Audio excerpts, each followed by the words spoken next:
Bonjour à tous, bienvenue dans ce nouvel épisode, donc réponse de l'expert. Aujourd'hui, nous avons le plaisir et la chance de recevoir mon ami et architecte Clément Fabre. Donc vous l'avez compris, aujourd'hui nous sommes sur l'épisode 2, réponse d'un architecte.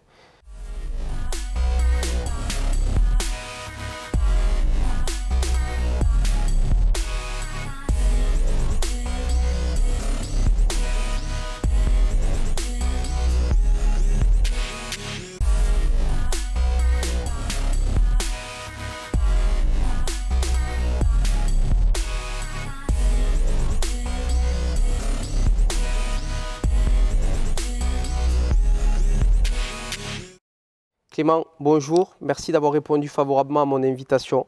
Je te laisse peut-être te présenter ton parcours et puis ton expérience, nous présenter ton métier, tout simplement. Bonjour David, merci de m'inviter aujourd'hui pour prendre la parole. Donc, je suis ravi, ça me permet de sortir de l'agence et de continuer mon métier mais différemment. Je précise qu'on est amis certes, mais on a été avant tout dans une relation de client et cette relation en fait a évolué sur une amitié et donc c'est pour ça que je suis là aujourd'hui. Ouais, c'est vrai, donc pour répondre, Clément m'a été recommandé et donc a œuvré dans un projet familial. Donc effectivement, on a eu cette relation professionnelle avant d'avoir cette relation personnelle. Et maintenant, je le considère, et vous allez le voir, ça a été le cas quand on vous a présenté le notaire. Je considère Clément comme mon architecte de famille par rapport à cette relation professionnelle qu'on a eue. Et je te remercie parce que le projet s'est très bien passé, sinon on ne serait pas là. Donc voilà, je te remercie donc pour ça. Ça veut dire que j'ai été testé, voilà, et que j'ai passé l'épreuve du feu. En fait, voilà, donc je me présente, je suis Clément Fabre, gérant d'un cabinet à Toulouse depuis 2016. Un cabinet qui, alors moi je l'appelle le cabinet, l'agence qui ne suit pas la tendance. Pourquoi en fait? Parce que la vocation de ce cabinet, c'est pas de faire de l'architecture traditionnellement, au sens où nous on est des architectes et on est aussi des maîtres d'œuvre. Et moi, dans mon expérience, en fait, avant d'avoir été architecte, j'ai été un technicien du bâtiment. Donc ça veut dire que dans mon cabinet, moi j'ai à cœur qu'on design des espaces de qualité, avec de l'innovation, avec de la création. Mais on sait aussi les construire. L'architecture, je crois qu'à l'époque de Léonard de Vinci, on disait que c'était à la croisée des sciences et des arts. Je dirais qu'aujourd'hui, c'est à la croisée des sciences, des arts et de l'administration. Voilà. Et en fait, il faut gérer il faut être bon dans ces trois domaines, à mon sens, si on veut être un architecte contemporain. Voilà. Et donc à l'agence, nous, c'est ce qu'on fait et on accompagne tout type de clients pour des projets de construction de maisons, d'extension, des projets de construction de bureaux aussi, ou de petits locaux, de petits aménagements de RP, d'établissements recevant du public. Et on fait ça depuis maintenant 2016 à Toulouse dans ce cabinet. Donc on a acquis une certaine expertise dans ce domaine-là. Ce qui fait que maintenant, voilà, quand on prend un dossier, c'est des choses qu'on a déjà faites. Alors même s'il y a toujours la notion d'adaptation à un client, à un contexte, à un bâtiment existant, le reste qui est les démarches administratives, les partenaires qui interviennent dans le projet, les bureaux d'études, les entreprises qui construisent le projet derrière, c'est des personnes qu'on connaît, on fait appel à notre réseau, puisque c'est un métier de réseau architecte. Voilà.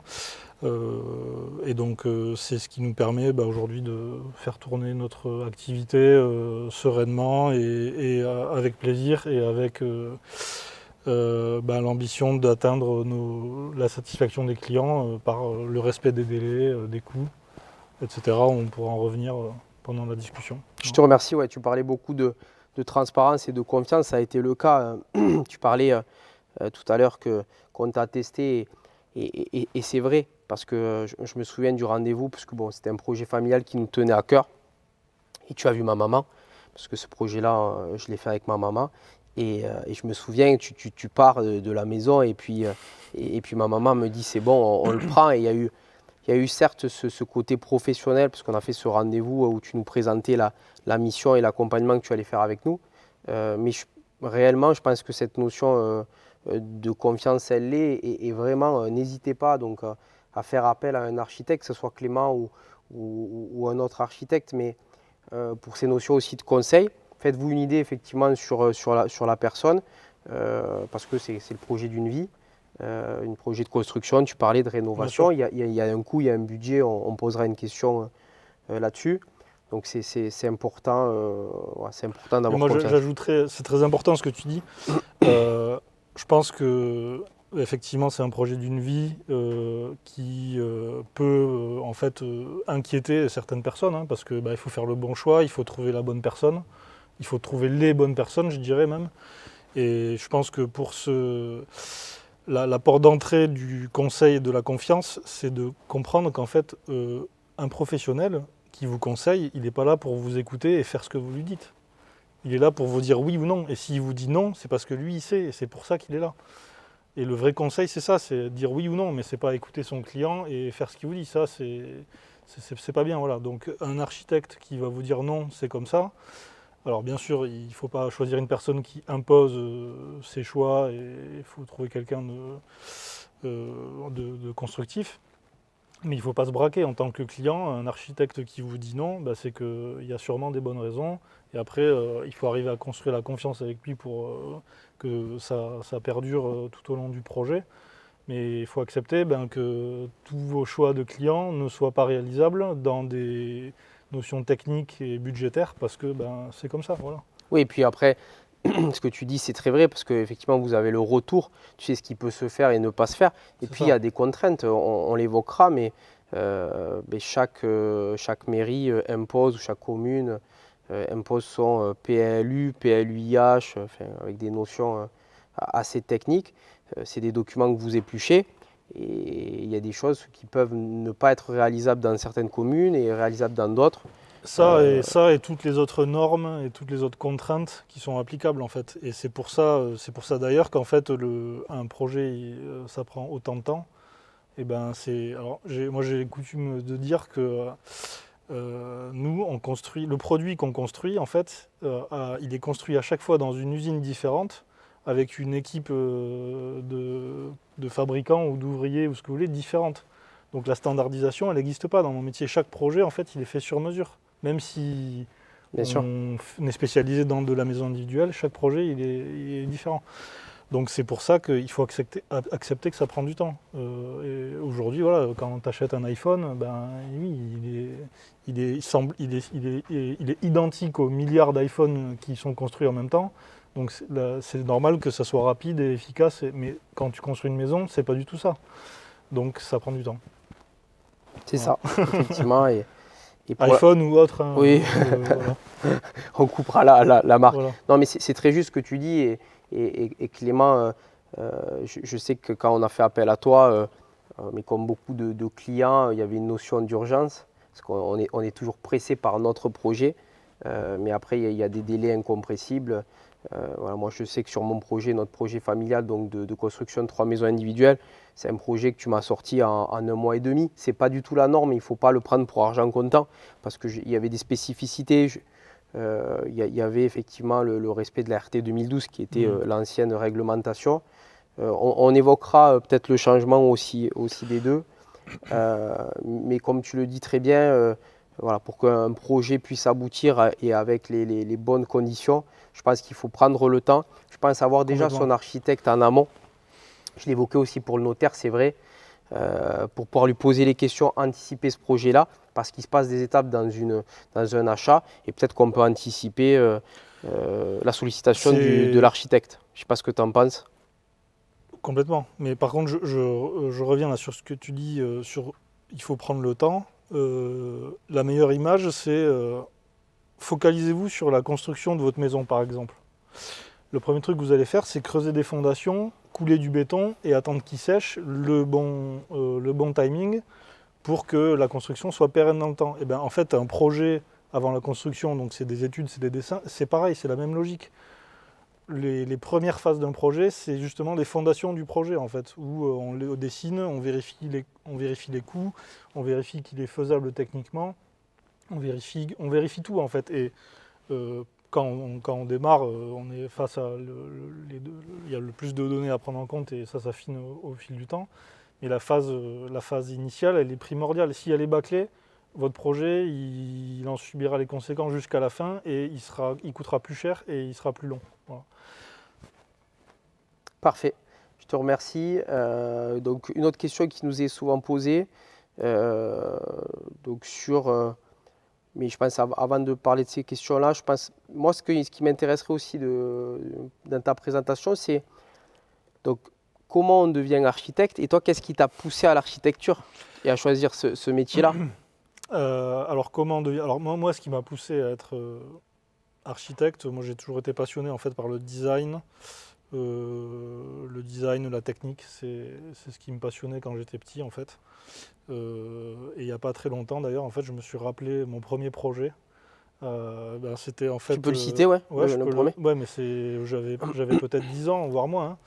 Hein. C'était le réaménagement intérieur d'une camionnette dans la forêt abandonnée chez mes grands-parents. Voilà. Et à l'époque, moi, j'avais fait le relevé de la camionnette. J'avais dessiné les plans d'aménagement pour le transformer en maison. Et en fait, aujourd'hui, je rigole de ça parce que quand je travaille aujourd'hui à l'agence, en fait, dans ce que je fais, c'est l'enfant de 10 ans, c'est pareil. Voilà. Après, bien sûr, j'ai fait des études. Je suis allé dans un lycée et ensuite je me suis orienté dans une formation professionnelle, on va dire, pour devenir collaborateur d'architecte. Là, j'ai vraiment fait de la technique du bâtiment, du calcul, de fondation, de la technique. Et ensuite, après, je suis entré à l'école d'architecture. Donc c'est des études qui durent longtemps. Elles durent longtemps parce qu'on apprend le métier d'architecte au sens du design et de l'histoire, le métier d'architecte, c'est aussi un métier de création qui s'inscrit dans des courants artistiques et qui est influencé par tout ce qui touche à la création. Donc à l'école d'architecture, on apprend ça, on apprend à dessiner. Moi, j'ai été aussi enseignant à l'école d'architecture, du coup. Voilà. Ok. Et ensuite, voilà, on devient architecte comme ça et on devient... alors, je suis contre, moi, les personnes qui disent qu'on devient architecte parce qu'on a ça dans le sang. Moi, je pense parce qu'on apprend tout le temps dans notre métier, on devient architecte parce qu'on est curieux, parce qu'on a envie, on est sensible à l'esthétique et on va dire au confort de vivre. Et quand je parle de confort de vivre, c'est de vivre dans une maison qui est adaptée à soi. Voilà. Et ensuite, voilà, une fois qu'on a son diplôme, on est architecte, oui, on a son diplôme, mais il y a après toute la vie de travail en agence. Et si on devient chef d'entreprise, de gérer une entreprise, bref, c'est un métier tellement passionnant qu'en fait, je pense qu'on est tout le temps dans l'apprentissage. Enfin, moi, je le vois comme ça. Et dans tous les cas, on est obligé d'avoir cette approche parce que je reviens un peu sur ce qu'on disait avant. C'est un métier où on est tout le temps en adaptation. Et l'adaptation, elle demande de s'entraîner en fait. Et donc on a un apprentissage en fait tout le temps. Voilà. Perpétuel, et je pense que tu le disais, comme les projets sont variés, on l'évoquait avant cette interview, mais tu peux être amené à travailler pour des promoteurs immobiliers, tu me le disais tout à l'heure, des professionnels, des collectivités, sur des bâtiments collectifs. Ouais. Tu peux travailler comme ça a été mon cas, sur des projets. Donc là, c'était 3 maisons individuelles, mais je dirais des projets privés. Tu l'as dit, des extensions, des rénovations, donc c'est divers et varié. Et pour autant, je trouve en tout cas que tu mets chaque fois la même énergie dans chaque projet, donc c'est important.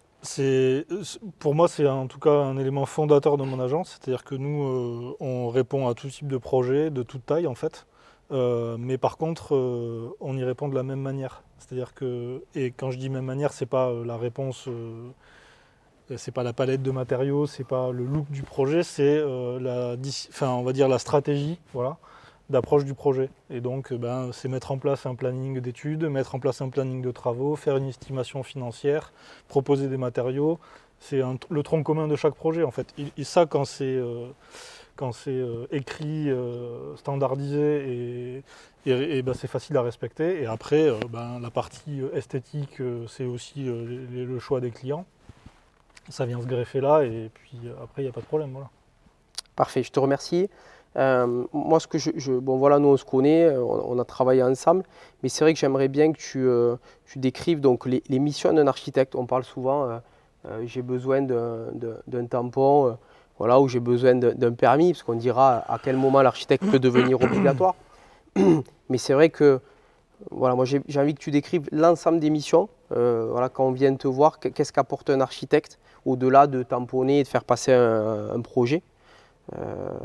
Et toi, tes domaines de prédilection et peut-être, parce que tu as parlé de ton parcours, mais moi ce qui m'intéresse, alors je te connais donc je le sais, mais tes inspirations, parce que j'ai cru savoir, enfin je sais, que tu as travaillé en dehors de la France.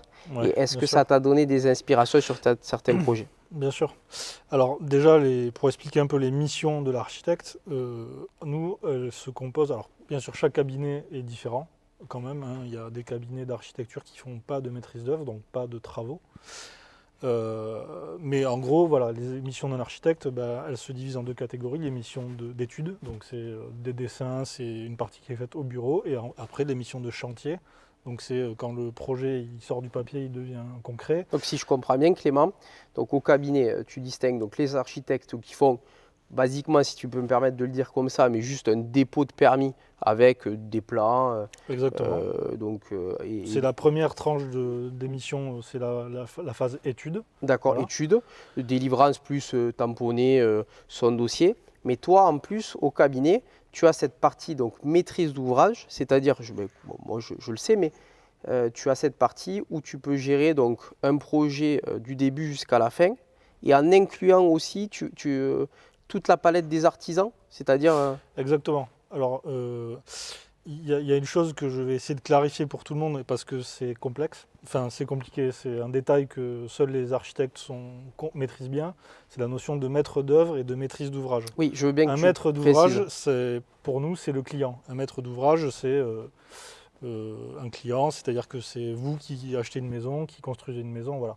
Et on dit maître d'ouvrage parce qu'en fait, être client, c'est un vrai métier en fait. Et la maîtrise de l'ouvrage, un client, c'est lui qui dirige, comment expliquer?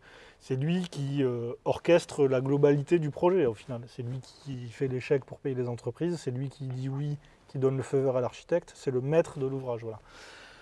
L'architecte, c'est un maître d'œuvre. Ok, Un c'est maître d'œuvre. la Voilà. Et d'ailleurs, différence. je précise, voilà, chaque architecte inscrit à l'ordre des architectes en France est maître d'œuvre et est titulaire d'un diplôme d'état de maîtrise d'œuvre. D'accord. Donc, toute personne qui se réclame maître d'œuvre, en dehors d'un architecte, c'est une personne qui elle est maître d'œuvre, mais Oui, nous, elle n'est pas architectes, voilà, reconnue. nous Voilà. architectes, on a un diplôme d'état de maîtrise d'œuvre. Donc, on a fait quand même, on a fait un minimum d'études Voilà, tu peux citer le nombre d'études d'un architecte mais un architecte a fait 6 ans d'études à minimum, minima, à minima, voilà. plus les expériences dans Il a fait différents 6 ans cabinets. d'études à minima et il a un diplôme de maîtrise d'œuvre qu'il a acquis au cours de sa 6e année en 1 an minimum. Voilà. Donc c'est des formations lourdes, précises et sérieuses. Il Voilà. n'est pas architecte Mais il n'importe n'est pas qui. maître d'œuvre. Voilà. Donc ça, c'est Il n'est pour pas clarifier la différence entre maître maître d'œuvre d'œuvre et n'importe qui maître également. d'ouvrage. Voilà. Et donc nous, à l'agence, oui, on est une agence qui fait des projets d'études et on est aussi une agence qui fait des projets de maîtrise d'œuvre. Donc c'est-à-dire qu'on est capable en fait de concevoir le projet et de le construire. Voilà. D'accord. Et ensuite, dans ces missions, ces deux grandes familles de missions sont divisées en sous-catégories, d'accord? Donc dans la partie études, la première mission c'est l'esquisse, donc où en fait le projet, c'est la première fois où le projet est dessiné, donc c'est un projet artistique. Voilà, moi l'image que j'ai dans ma tête, c'est un défilé de mode, on voit un créateur qui a dessiné des robes ou des costumes pour hommes, et il y a un défilé, voilà, l'esquisse pour moi c'est ça, le projet c'est la version bêta du projet, voilà, ça c'est l'esquisse. Ensuite, il y a une version d'avant-projet. Donc cette esquisse, on va la transformer en produit constructible. Donc on fait des études de sol, des études structurelles, des études de prix pour vérifier que le projet est bien, on va dire, construisable ou construisible pour ce prix-là. Voilà. Et dans les données du client. Ensuite, on dépose un permis de construire. Et je précise que les architectes ne tamponnent pas des permis de construire. En fait, ça s'appelle de la signature de complaisance.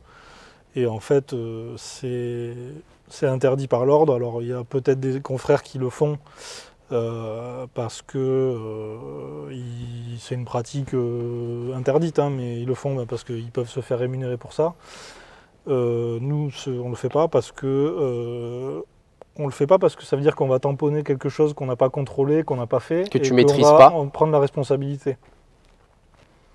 Moi, je vois pas l'intérêt stratégique là-dedans. En tout cas, moi, j'ai l'entreprise, nous, notre cabinet qui est une entreprise, on a décidé de la gérer différemment. C'est-à-dire que nous, on est payé quand on fait notre travail et quand on conseille nos clients et quand on atteint un résultat. Et ça nous suffit largement et on en vit bien, on en vit correctement le retour qu'on a, ben, il est positif et ça nous ramène des nouveaux clients. Voilà.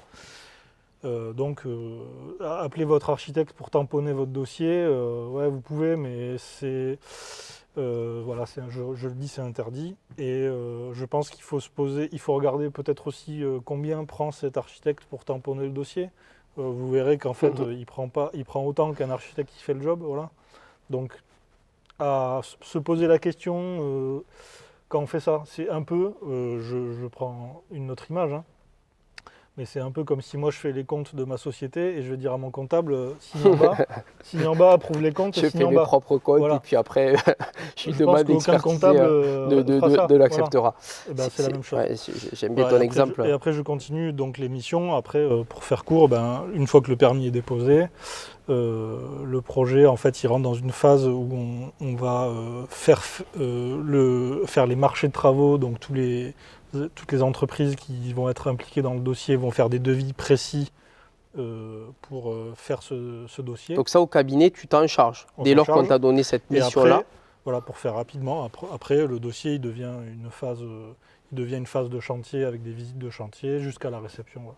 Donc il y a beaucoup de missions, hein, il y a entre 10 et 20 missions sur chaque dossier. Et ça, on appelle ça une mission complète. Voilà, donc si vous voulez qu'un architecte gère tout pour vous, c'est une mission complète, c'est toutes ces missions. Et vous avez juste à faire votre métier de maître d'ouvrage qui est le pilotage du dossier sur les conseils de votre architecte. Donc Clément, à partir de quand où j'ai besoin d'un architecte et quand est-ce que l'architecte devient obligatoire? Question intéressante. Alors moi je pense que on a peut-être tout le temps besoin d'un architecte D'accord. sur chaque projet. Honnêtement, je pense que c'est pas le problème de la taille en fait. Et pourquoi? Je pense qu'en fait l'architecte, il va vous apporter son expertise il va vous apporter son expertise et ses conseils en esthétique, peu importe la taille du projet. Voilà, ça c'est mon conseil à mon avis. Et au vu du coût d'un architecte et au vu du coût global d'une opération de rénovation, d'extension, de construction, je pense que ça vaut le coup de se payer cette expertise. Voilà. Après, dans les faits, l'obligation d'architecte, effectivement, elle est seulement obligatoire en fait, quand on dépose un permis de construire. D'accord. Donc dépôt d'un permis de construire. Voilà, donc par exemple, je prends un exemple bête, mais vous êtes chez vous et vous faites des travaux de ravalement de façade, vous changez les menuiseries, vous repeignez votre façade, voilà, vous déposez une déclaration préalable, vous n'avez pas besoin d'un architecte. Voilà. La notion de permis de construire, en fait, elle est obligatoire. Un permis de construire est obligatoire, en fait, quand on crée de la surface. D'accord. De la surface de plancher. Et là, effectivement, suivant les montants de surface, on peut le recours à un architecte est obligatoire, en tout cas pour chaque permis architecte. Voilà. D'accord. Et voilà. Et par rapport à la taille, je sais que sur des maisons avant, on disait moins de 150 mètres carrés, plus de 150 mètres carrés. Exactement. C'est toujours le cas? C'est toujours le cas. En fait, si vous avez une maison,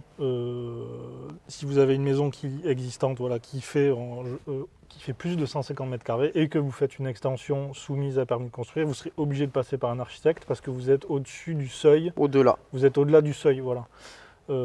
En deçà du seuil des 150 mètres carrés, il n'y a pas besoin de déposer un permis de construire suivant certaines conditions.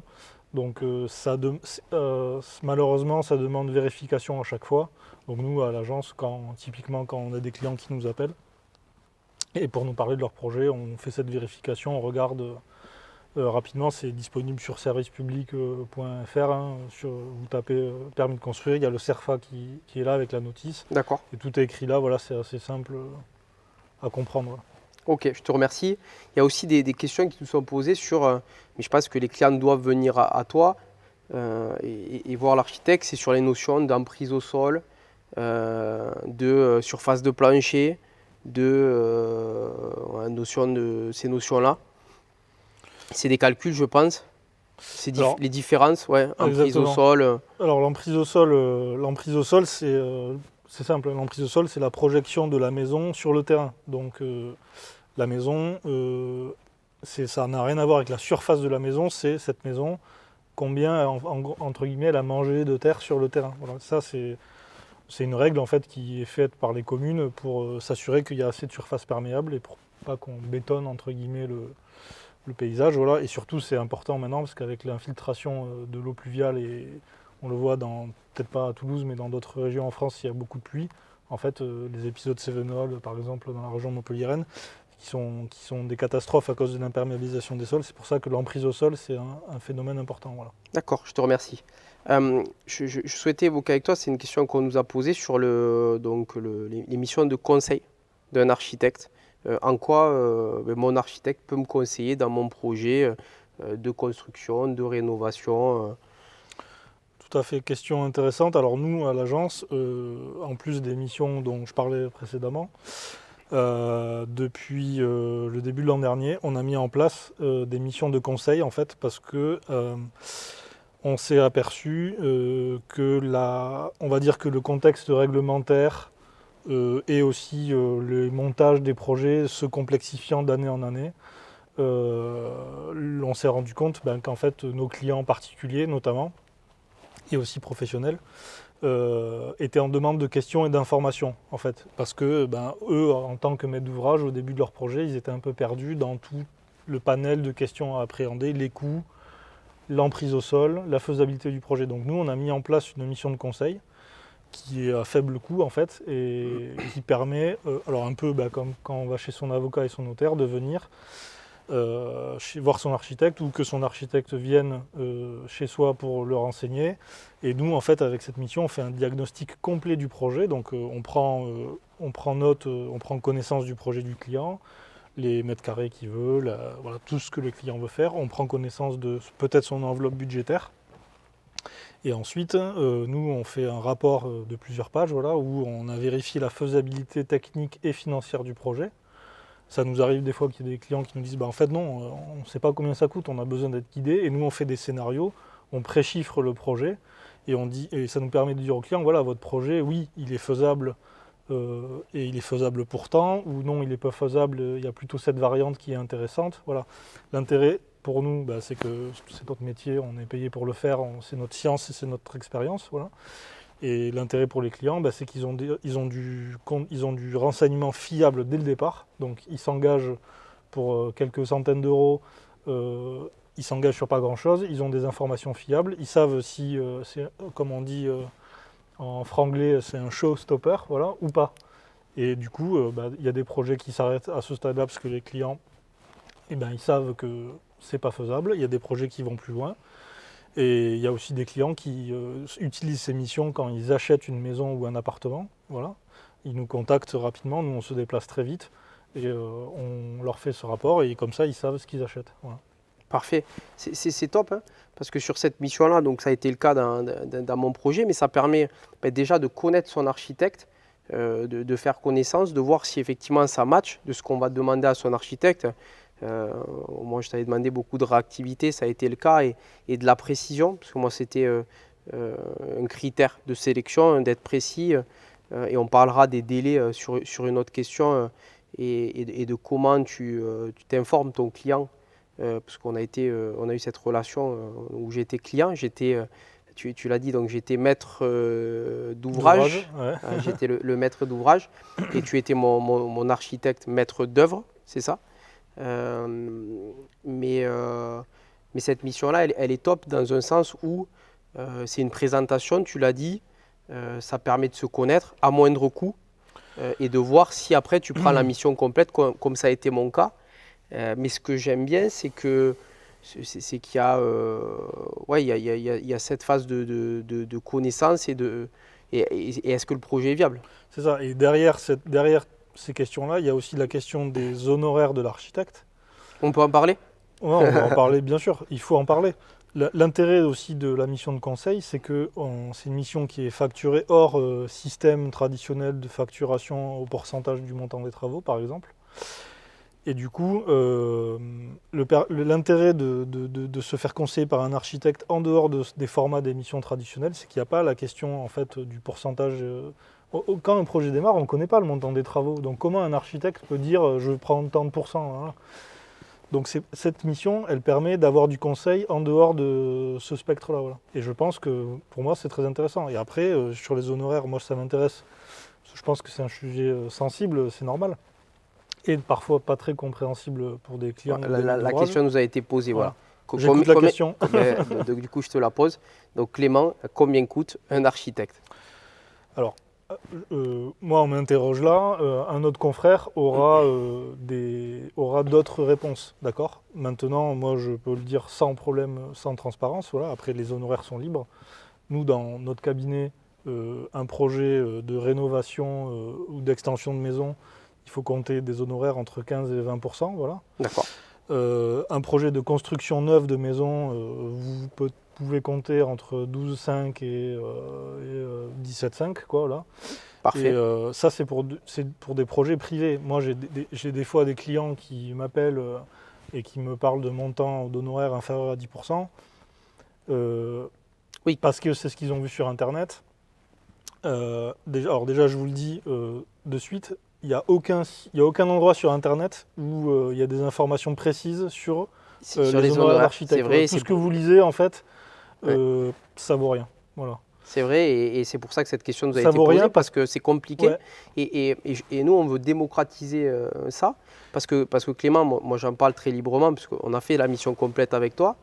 Euh, Moi, je montrerai, on vous montrera, moi en toute transparence, ce que tu nous avais envoyé, notamment sur toutes les missions que tu allais effectuer dans notre projet, et qui justifie ces honoraires-là. Et je pense qu'en face d'un prix, il faut mettre aussi quelles ont Mais été c'est ça, hein. les missions que tu as réalisées. Donc Bien moi, sûr. dans mon projet personnel, mais dans le projet des gens. Est-ce que tu as fait que ce que tu disais, les esquisses? Est-ce que tu as fait que les plans? Exactement. Il faut Ou voir qu'est-ce est-ce qu'il y a dedans. que, de notre côté, tu as géré un projet de A à Z avec le choix, tu disais, des artisans, avec le suivi du chantier, et on en parlera sur les différentes étapes.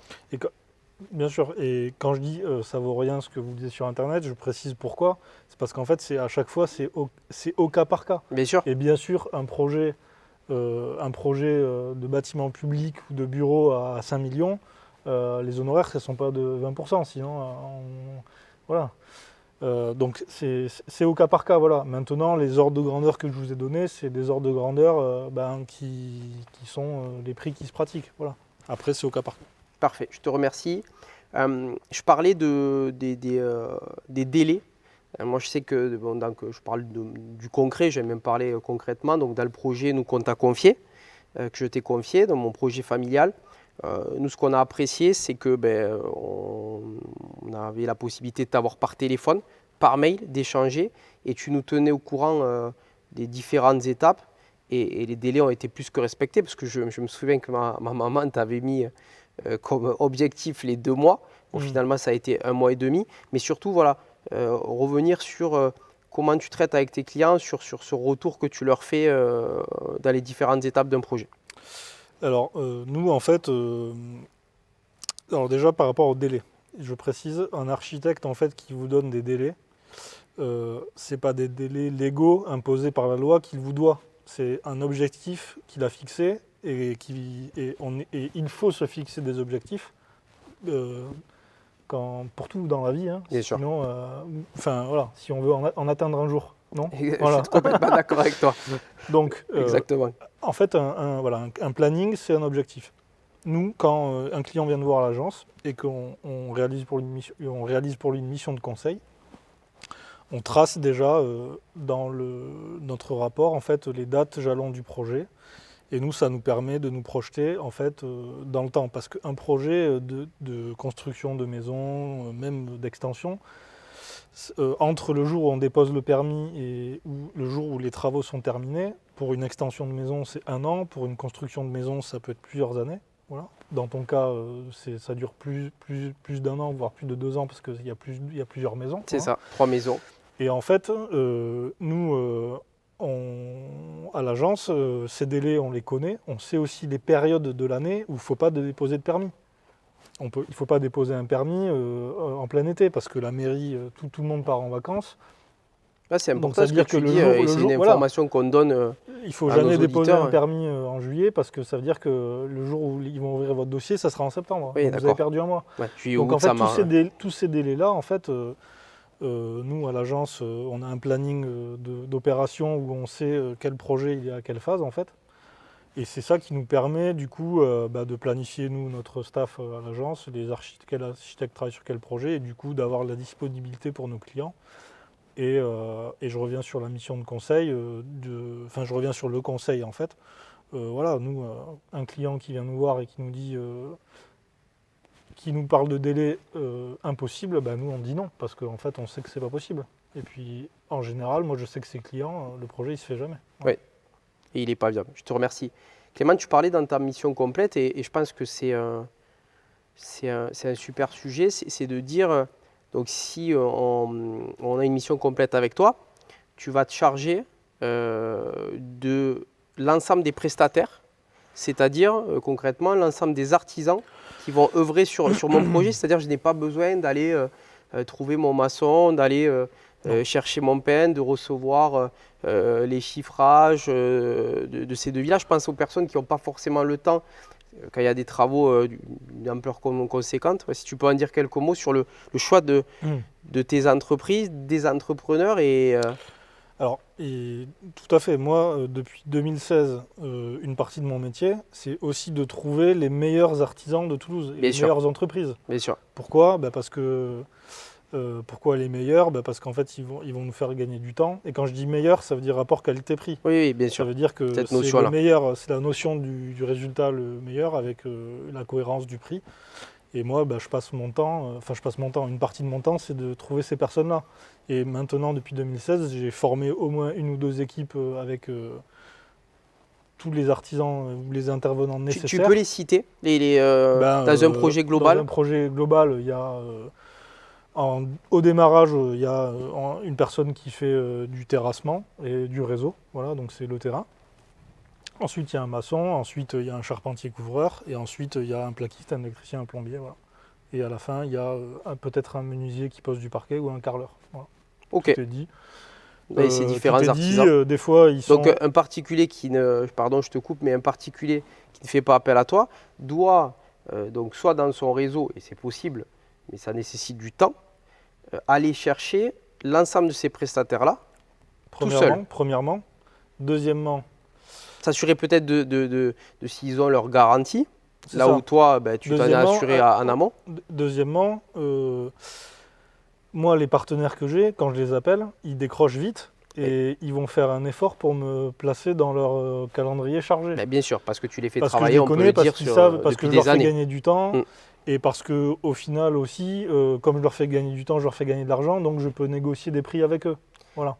Et je te remercie. On peut aussi dire que le fait est aussi que tu sois architecte, les rassure aussi dans le projet dans lequel ils vont accompagner le client. C'est-à-dire ils savent où ils mettent les pieds, si je puis dire. Vu que c'est toi qui as dessiné. Les artisans, mais bien sûr. Mais moi, ceux qui travaillent avec moi et qui répondent vite et avec qui je travaille en confiance, moi, le retour que j'ai de leur part, c'est que c'est tout bénef. Enfin, pour eux, c'est tout bénef. C'est plus simple de travailler avec un architecte parce qu'en fait, nous, on est là, on synthétise le projet entre eux et le client. Donc pour eux, c'est plus simple parce que quand le projet arrive, il n'y a pas de changement. C'est-à-dire que le client, il a développé le projet avec son architecte, il est calé et il y a des ajustements qui sont faits, bien sûr, mais le client sait ce qu'il veut parce qu'il a été conseillé comme il faut. Et mes artisans, voilà, sur les chantiers où il n'y a pas d'architecte, ils me disent souvent c'est compliqué parce que les personnes…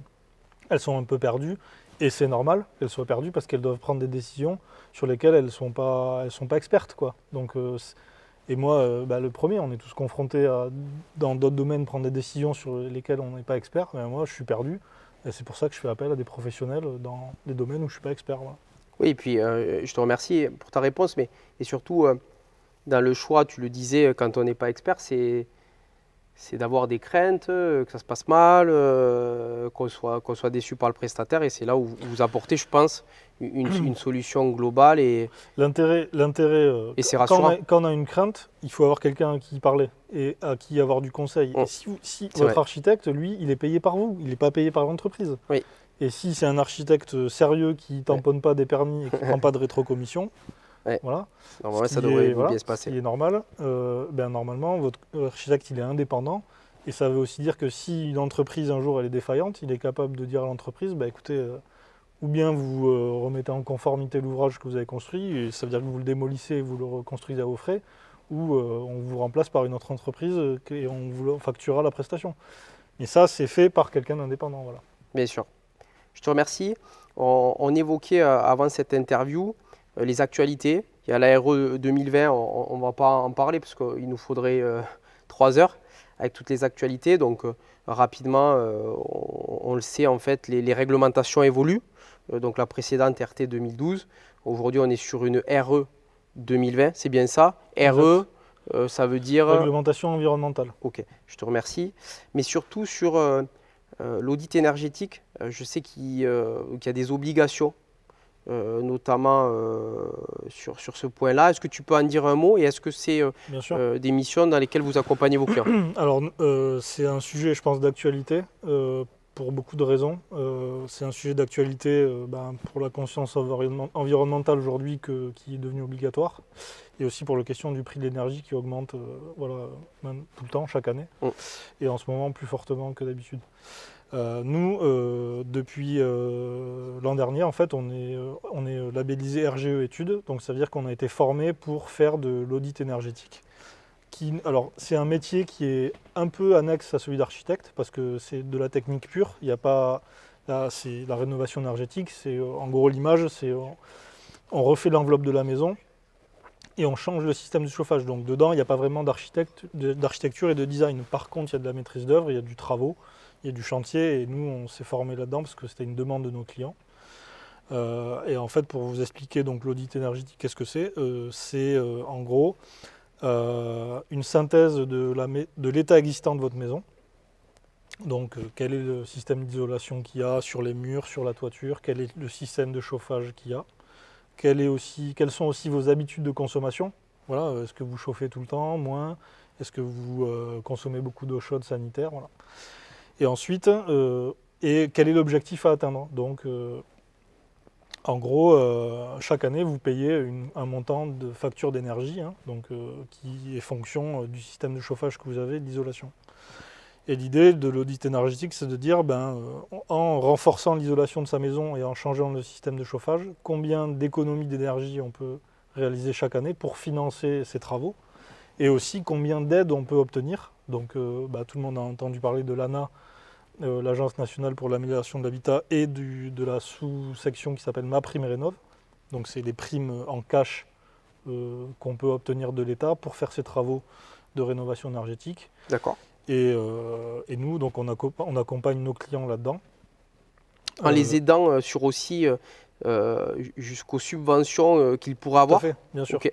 On est même mandataire pour l'ANA, donc ça veut dire que avant, on a réalisé l'audit énergétique, donc on a fait tous les calculs et le diagnostic pour savoir qu'est-ce qu'on doit mettre en œuvre pour faire ces économies d'énergie.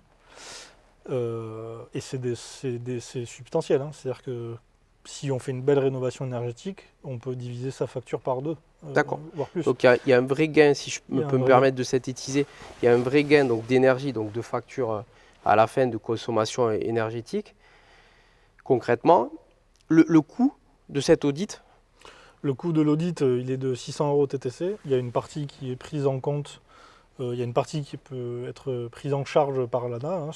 Tout ça, c'est D'accord. indexé aux revenus des clients. Après, je précise que ces sommes-là, les aides de MaPrimeRénov' et de l'ANA, sont pour tous les revenus. Pour les revenus les plus modestes, bien sûr, mais aussi pour des gens qui ont du patrimoine et des gens qui ont des revenus plus élevés. Il y a des aides. Ce qui compte, c'est c'est la quantité de rénovation que vous allez mettre en œuvre. Voilà. Et après, je reviens un petit peu sur la question précédente. On est mandataire pour l'ANA, ça veut dire que nous, on va gérer toute la partie administrative pour vous. Paperasse, Voilà, là où les gens abandonnent. Hein. Parce que c'est Exactement. vrai qu'on a le droit souvent à des aides, mais c'est compliqué. Voilà. Donc nous, on est mandataire, ça veut dire que quand vous créez votre espace client sur MaPrimeRénov', vous nous désignez comme mandataire et à partir de ce moment-là, nous, on gère tout pour vous et puis voilà. Donc je te remercie Clément, on a vu donc l'audit énergétique. Moi je vais préciser, là je reprends ma casquette de directeur d'agence immobilière sur aujourd'hui l'économie d'énergie. Tu le disais, alors déjà il y a un postulat qui est l'environnement, on va essayer de penser à notre planète et puis à nos générations futures, que l'habitat soit un peu plus responsable. Aujourd'hui les promoteurs s'y mettent et il y a une vraie énergie là-dessus. J'ai cru comprendre aussi qu'on oriente les maisons aussi d'une certaine façon, je parle sous ta couverture, pour que des chaleurs naturelles rentrent. Mhm. Si tu peux en dire un mot sur ça. On peut en parler, il y a aussi la notion de valeur verte. Aujourd'hui, chaque logement il est attribué à une catégorie énergétique. La différence entre chaque catégorie, donc A, B, C, D, E, F, G, c'est 5% du prix de la valeur de la maison. La valeur D'accord. verte, c'est ça, et c'est les notaires Qui l'ont estimé. recensent C'est-à-dire que pour nos clients, donc certains investisseurs, notamment à la revente ou marchand de biens en achat-revente ou en valorisation de patrimoine, tu es en train de me dire que suite à un audit énergétique et donc des travaux, sur Exactement. lequel tu as dit que tu pouvais aussi aller chercher des subventions, on a parlé de l'ANA, on a parlé de MaPrimeRénov'. Donc ça influe sur cette étiquette énergétique, tu disais, DPE. Et Exactement. chaque gain d'étiquette, donc on va prendre un cas concret, une notation E, on passerait en C par exemple, on gagnerait deux étiquettes, on valoriserait le bien concrètement 10%. de 10%. Exactement. Ok, donc ça c'est important et je te remercie par rapport à ça. On a aussi des clients, investisseurs qui font des opérations marchands de biens ou autres, ou dans le cadre à l'intérieur d'une SCI, et qui font ce qu'on appelle vulgairement de l'IDR, donc de l'immeuble de rapport. Mhm. Est-ce que quand on rénove un immeuble ou sur des dents creuses, donc on va identifier d'aller chercher un étage supplémentaire, est-ce que je dois faire appel à un architecte?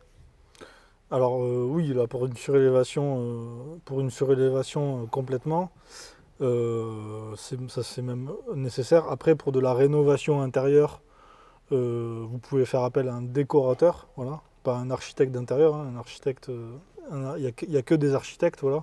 Architecte d'intérieur, ça n'existe pas. Il y a des décorateurs. Après, voilà, pour faire de la rénovation. Pour faire de la rénovation énergétique ensuite sur des immeubles pour des bailleurs, pour des propriétaires bailleurs par exemple, c'est possible. Ça se fait sur 3 logements maximum quand on est à l'IR. Voilà. D'accord, parfait. Je te remercie. Dernière question et après on va te libérer parce que je sais que ton temps est précieux et je crois que tu vas avoir des clients en suivant. Il ne faudrait pas que tu sois en retard parce que je connais ta ponctualité.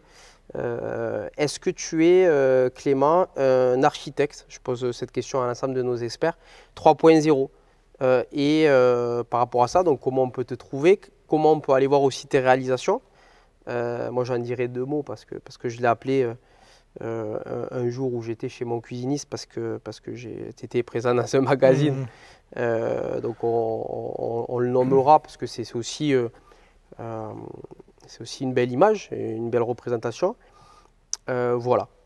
Et comment tu communiques auprès Alors, de on tes a un clients? site internet, vous pouvez le visiter, donc On le mettra en bas de la vidéo. www.clémentfabrearchitecte.com, voilà, hein, c'est mon nom avec le titre d'architecte. C'est une agence qui porte mon nom, ben, parce que c'est une agence qui, j'espère, se démodera pas. Voilà. Puis c'est top parce que quand il signe, c'est Et vraiment Clément ensuite Fabre. vous avez sur mon site, vous verrez, il y a le lien vers le compte Instagram de l'agence et vers Donc tu la as page aussi un compte LinkedIn. Instagram, Voilà. ok, et Donc LinkedIn. on publie des stories sur les visites de chantier qu'on fait, éventuellement certains petits conseils à faire ou à pas faire quand on est sur chantier, voilà. Et ensuite, oui, je dirais qu'on est je suis un architecte 3.0, parce que nous, on utilise des outils modernes, hein, donc on utilise des maquettes 3D pour nos projets. ce qui permet aux clients de se projeter plus facilement dans les créations qu'on fait. Et surtout, voilà, tout, à l'agence, tout est dématérialisé au sens où on utilise une signature électronique pour gérer. Il y a beaucoup de papiers à signer avec un architecte. Donc nous, tout est fait à distance via la signature électronique, ce qui permet un gain de temps et je pense aussi d'économie, on va dire, de savoir où le dossier est passé quand il était en papier. Voilà. Et après, c'est tout. Je te remercie. Moi, j'évoquais, donc, je t'ai vu dans un magazine qui s'appelle Ma Maison, c'est ça? Ma maison mag, ouais, tout à Ma fait. Maison Mag, donc, où il y avait un article sur un projet que tu as fait. On vous mettra pareil le magazine en bas si vous voulez consulter ce projet-là, qui est un projet que moi j'adore parce que c'est un projet que tu as réalisé dans une Toulousaine, ce qu'on appelle ici à Toulouse une Exactement. Toulousaine. Ouais. Et après, pour préciser, donc Clément, au-delà de mon projet que tu as réalisé pour moi, je sais que à l'agence immobilière, on t'a consulté pour des clients parisiens qui ont acheté une propriété ici sur Toulouse et qui nous ont demandé d'avoir un conseil d'un architecte. Et je t'en remercie parce que tu les as contactés et tu as fait une visio avec eux. Exactement. Pourquoi? Parce qu'ils étaient à Paris et tu leur as proposé aussi donc, cet outil-là qui est de faire un rendez-vous visio avec eux pour commencer à anticiper ce projet que tu réaliseras pour eux. Ouais, ouais, alors je réalise qu'il y a une chose que j'ai pas dite. En fait, effectivement, on utilise en fait la visio, tous les outils modernes. Moi, voilà, avant d'être architecte à Toulouse, j'étais architecte à Londres pendant 5 ans. J'ai travaillé à l'international sur des projets voilà, emblématiques de bureaux, d'hôtels. J'ai travaillé en Inde, voilà. Donc j'ai l'habitude d'utiliser, on va dire, ces outils-là. Et aujourd'hui, c'est pour nous, voilà, pour moi, c'est important qu'on soit à la page là-dessus, parce que c'est ce qui permet aussi notre réactivité. Voilà. Et je te remercie pour ça parce que c'est vrai que moi je te connais, mais on a des clients qui sont investisseurs et qui voyagent beaucoup. Est-ce que toi, dans le cadre de l'exercice de ce métier-là d'architecte et de l'avoir fait dans des pays différents, alors moi j'ai la réponse, parce que je sais que tu as cette patte-là, mais est-ce que ça t'a donné aujourd'hui une signature différente grâce à ces inspirations-là, parce que peut-être que je pense qu'on ne fait pas le métier d'architecte en Inde ou à Londres comme on le fait ici. Complètement. Moi, ça m'a influencé. Je dirais même qu'en fait, ça m'a aidé à me révéler en fait. Moi, ça m'a aidé à comprendre ce que j'aimais en fait faire. Et ça m'a aidé à comprendre voilà, les types de projets, les matériaux, la manière de travailler que j'aime. Et en travaillant en Angleterre, ouais, voilà, je travaillais sous la direction d'un architecte allemand qui était complètement fou, très précis, très créatif. Et ça m'a beaucoup aidé à développer mon côté créatif. Voilà, et je pense que j'ai été influencé par ça. Et après, j'ai été aussi influencé par le style high-tech des années 80 en Angleterre. C'est un style où on montre beaucoup les éléments de détail, de construction. Pour ne pas rentrer dans le détail, parce qu'on pourrait faire une conférence là-dessus. Et ça, ouais, je l'ai toujours en moi. Et oui, c'est clair que ça m'a influencé. Ouais. Et je regrette pas cette expérience parce que ça m'a apporté que du positif, bien sûr. Parfait, je te remercie Clément. On arrive à la fin de cet épisode. Merci voilà, d'avoir répondu sincèrement et en toute transparence à mes questions et aux questions de nos auditeurs. N'hésitez surtout pas à nous envoyer vos questions, les questions que vous souhaitez poser à Clément. On y répondra avec plaisir. Bien sûr. Envoyez-les, donc on vous mettra le lien de l'adresse mail et puis on pourra se revoir et y répondre parce que ça reste votre émission et puis l'idée c'est de vous apporter des réponses concrètes et aujourd'hui on était sur réponse donc de l'architecte Clément. Je te remercie ta présence. Moi qui vous remercie. Et Merci puis je beaucoup. te raccompagne et puis on fera d'autres épisodes ensemble. Et à bientôt. Et à très bientôt.